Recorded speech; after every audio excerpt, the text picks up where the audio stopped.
मुझे इस बात का भी दुख है कि विधायक जी वहां देख के सामने से देख के चले गए, इतने दूरी से देख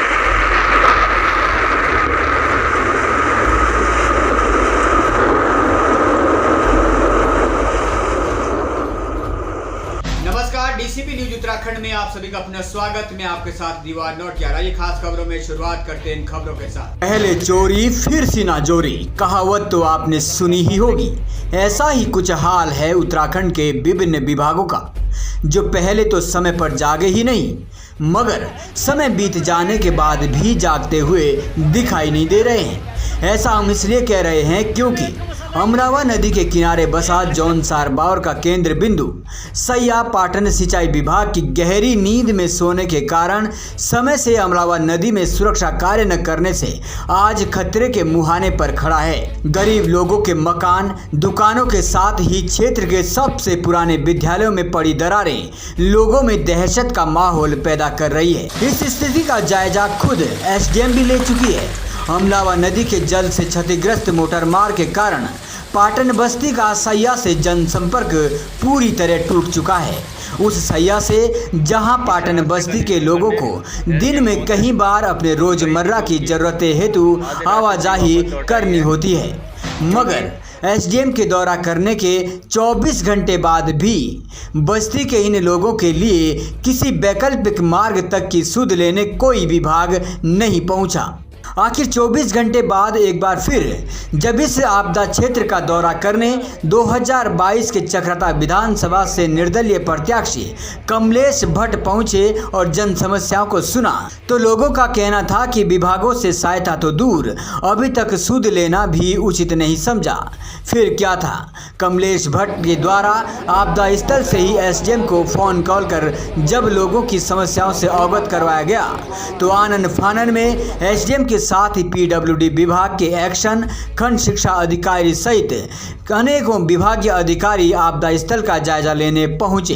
कमलेश भट्ट ने जहां एसडीएम से तत्काल एक वैकल्पिक मार्ग की मांग पाटन से सैया के लिए की गई, तो वहीं गुस्साए ग्रामीणों ने कमलेश भट्ट के साथ पीडब्ल्यूडी विभाग का पुतला दहन किया। इस दौरान मौके पर कमलेश भट्ट के साथ एसएमआर डिग्री कॉलेज के चेयरमैन अनिल तोमर सहित बड़ी संख्या में क्षेत्रवासी मौजूद थे। आइए अधिक जानकारी के लिए जानते हैं मौके पर पहुंचे कमलेश भट्ट के साथ ही विभिन्न विभागीय अधिकारियों की प्रतिक्रिया। सैया से डीसीपी न्यूज उत्तराखंड के लिए शांति प्रसाद की रिपोर्ट। देखिए, ये बड़ा दुर्भाग्य है जहाँ जिसका नाम ही आपदा है, और ऐसी आपदा के समय राज्य सरकार द्वारा, माननीय मुख्यमंत्री द्वारा सभी अधिकारियों को कड़े निर्देश दिए गए कि इस आपदा के समय में कोई जो छुट्टी है उसको छुट्टी ना माने, आपको 24 घंटे अलर्ट रहना है। बाकायदा आपदा कंट्रोल रूम खोला गया है। आप देखिए कि दुर्भाग्य है जौनसार बावर का कि ये पूरा पाटन क्षेत्र जो इतना आबादी वाला क्षेत्र है, आगे बड़ा पूरा गांव है, और जौनसार बावर का सबसे पुरानतम इंटर कॉलेज यहाँ है। और आप ये देखिए कि ये रास्ता देखिए कि 3 दिन से कोई पैदल आदमी भी यहाँ जा नहीं सकता, और पीडब्ल्यूडी विभाग को ये सूचना कर करके लोग परेशान हैं। पीडब्ल्यूडी विभाग से 3 दिन से एक ऐसी व्यवस्था नहीं हो पाई कि कम से कम आदमी पैदल तो आवाजाही कर पाए। इससे बड़ा दुर्भाग्य क्या होगा, अभी 1 साल का बच्चा लेकर एक माँ जब ऐसे रास्ते से जा रही थी तो मैं भी बड़ा दुख हो रहा था कि यार कभी भी कोई अप्रिय घटना घट सकती है। लेकिन वो अधिकारी जो ऐसी आपदा के समय में भी यहाँ सैया में ही पीडब्ल्यूडी का कार्यालय है, और जब वो यहाँ पे इतने नज़दीक में 1 किलोमीटर की दूरी पे भी तय करके नहीं आ सकते, तो आप उनसे क्या इच्छा कर सकते कि जौनसार बावर में अगर कहीं और आपदा है तो क्या वो जा सकते हैं कहीं और?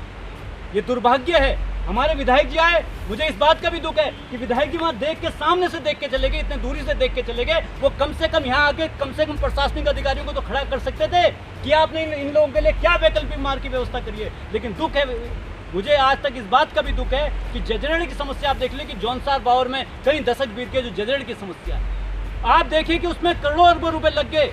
क्या हमारे किसी विधायक ने या हमारे किसी नेता ने उस जजरेड़ के लिए कभी किसी केंद्रीय मंत्री से मांग करी है कि ये जौनसार बावर का क्षेत्र जो है, यहाँ चक्राता में हमारी सीमा जो है चाइना जैसे एक देश से लगती है, जिससे हमारे समय समय पर कई बातों पे हमारे विचार नहीं मिलते। और सामरिक दृष्टि से देखिए कितना महत्वकारी है वो क्षेत्र, लेकिन हमारा मंत्री कोई केंद्रीय मंत्री से मुलाकात नहीं करी, कभी उस जजरेड़ की समस्या के लिए किसी ने आवाज़ नहीं उठाई। इस कारण क्यों?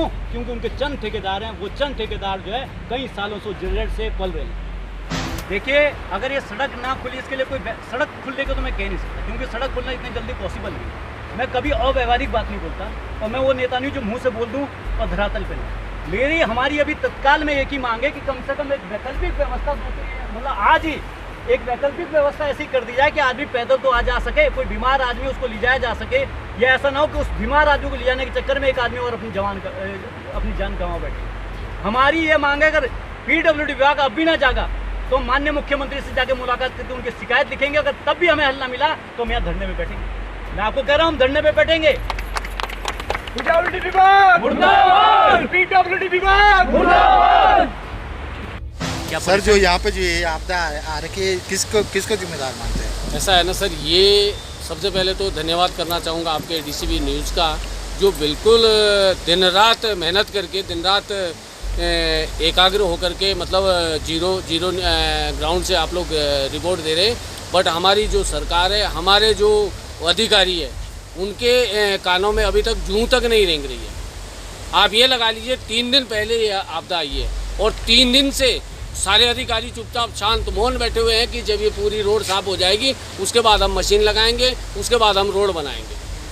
मतलब उनको ये नहीं लगा कि भाई जब ये ऊपर का लोड हम खाली कर देंगे तो शायद कम से कम लोगों को आने जाने के लिए रास्ता तो बनेगा। लेकिन नहीं, PWD के एक्शन, वो अपने घर में बैठा हुआ है। कोई भी PWD का अधिकारी यहाँ आने के लिए राजी नहीं है। सिंचाई विभाग की जो लापरवाही है, वो उसके कारण ही सब हम लोगों को ये खामियाजा भुगतना पड़ रहा है। एक्चुअल में जो कि सैया समाटा के किलोमीटर 1 में जो कि नदी तट से लगभग है जो कि 300 मीटर ऊंचाई तक इनकी लगातार भूधसान हो रहा है, जिसके कारण उसकी अभी स्टेबिलिटी नहीं बन पाई है। परंतु लोगों, जनप्रतिनिधियों का और चूँकि यहाँ की आवश्यकता को देखते हुए हमें जो कि कल से जो कि पैदल रास्ते की जो कि व्यवस्था हम करने की कार्रवाई कर रहे हैं। एक्चुअल में जो कि हमारे जो कि मैं स्वयं, हमारे सहायक अभियंता और संबंधित कनिष्ठ अभियंता है जो कि साइट का लगातार विजिट कर रहे हैं। मेरे द्वारा स्वयं जो कि पिछले 4 दिनों में जो कि 3 बार विजिट या 4 बार विजिट की गई है। परंतु चूँकि वो लगातार लैंडस्लाइड हो रही थी, जिससे जो कि हम किसी प्रकार का भी काम कराया जाना उचित नहीं था, क्योंकि वो किसी खतरे की स्थिति बन सकती थी। और वर्तमान में जो कि हमने जो कि कुछ गैंग वगैरह लगा करके, जहाँ पुराने जो इनके पैदल रास्ते थे उसमें झाड़ी वगैरह कटान करवा करके जो कि पैदल रास्ता सुचारू था। मैं स्वयं भी जो कि यहाँ से जो कि क्रॉस करके जो कि इस पार से उस पार हमारे जो टीम है जो कि जा चुकी है, और बिल्कुल अस्थायी और टेम्प्रोरी रास्ते थे वो। कल जो कि प्रशासन भी आ रखी थी, इरिगेशन के भी, और PWD की टीम भी थी, और समस्त जनप्रतिनिधि भी उपस्थित थे।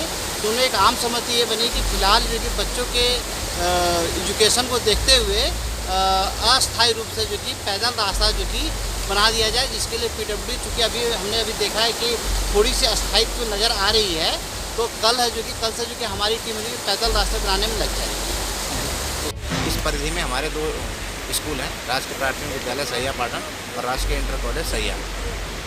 तो इस संदर्भ में राजकीय प्राथमिक विद्यालय जो सैया पाटन है हमारा, वो ज़्यादा क्षतिग्रस्त है, वो किसी भी दृष्टि से सेफ़ नहीं है। तो वैकल्पिक व्यवस्था ये अपनाई गई है कि अगर 2-4 रोज़ में PWD हमें रोड दे देती है 4 फीट की भी, तो कक्षा 3, 4 और 5 राजकीय इंटर कॉलेज सैया में संचालित की जाएगी। जबकि 1-2 जो छोटे बच्चे होते हैं, वो सुरक्षा की दृष्टि से इधर अनिल तोमर जी सैया में वो हैं PT अध्यक्ष हैं, उन्होंने सहमति दी है कि 2 कक्षाएँ मैं अरेंज कर दूँगा। रही राजकीय इंटर कॉलेज सैया की बात, तो वहाँ अगर रोड खुल जाती है, तो जैसे कि वो अटल उत्कृष्ट विद्यालय है, CBSE से परीक्षाएं संचालित होती है, तो इस बार पढ़ाई बेहतर हो, रिजल्ट हमारा अच्छा रहे, तो बच्चों का स्कूल ना जाना रोकना ये सबसे महत्वपूर्ण है कि वो स्कूल ना जा पाए, या स्कूल किसी तरह से बंद किया जाए, या कोई विकल्प मिलेगा।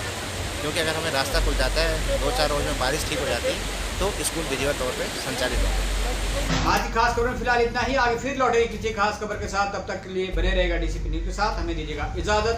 नमस्कार।